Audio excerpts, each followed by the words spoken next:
घेतल्याशिवाय राहणार नाही. कोण बोलतो देणार आणि घेतल्याशिवाय राहणार नाही. नाव आमच्या हक्काचं, पाटील साहेबांचा विजय असो. इसमें हम मौजूद हैं नवी मुंबई इंटरनेशनल एयरपोर्ट पर। यहाँ पर आज प्रधानमंत्री नरेंद्र मोदी के हाथों उद्घाटन हो गया है और वहीं प्रधानमंत्री नरेंद्र मोदी ने डी.वाई. पाटिल के नामकरण को लेकर कुछ घोषणा नहीं की है। इससे जो यहाँ के भूमिपुत्र हैं उनका कहना है कि वो इस भाषण से और इस प्रोग्राम से नाराज हैं।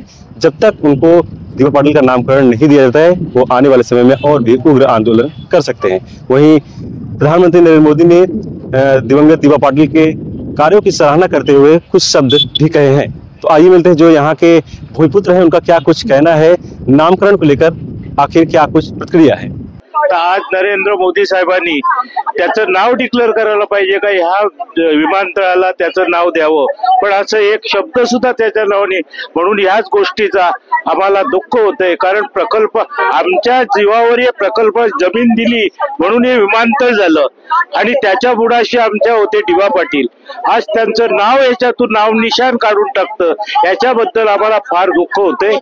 पण केंद्र आणि राज्याने आमच्या इथल्या स्थानिक प्रकल्पग्रस्त नेत्यांना सुद्धा डावललेला आहे, त्यांच्या मागणीला सुद्धा केराची टोपली दाखवलेली आहे।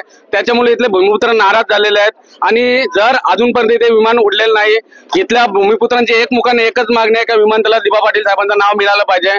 अजून विमान उडलं नाही, मोदीजींच्या मुखातून ही घोषणा होईल, मुख्यमंत्र्यांच्या मुखातून घोषणा होईल ही आमची अपेक्षा होती, पण आमची अपेक्षा पूर्ण झालेली नाहीत। आम्ही पूर्ण प्रकल्पग्रस्त नाराज आहोत। त्या ठिकाणी आमच्या जमिनी गेल्या, आमची राहतं घरं दिली, आमचा अस्तित्वाचा प्रश्न आहे। तो अस्तित्वाचा प्रश्न टिकवण्यासाठी, या 4 जिल्ह्यांचा अस्तित्वाचा प्रश्न टिकवण्यासाठी डी.वाय. पाटील साहेबांचा नावाची घोषणा आज महत्वाची होती, पण मोदीजींनी तसं केलं नाही। आजच्या कार्यक्रमाने नाराज होऊन जात आहोत, पण पुढे आमच्या आंदोलनाची ठिणगी मोठी पडणार आहे।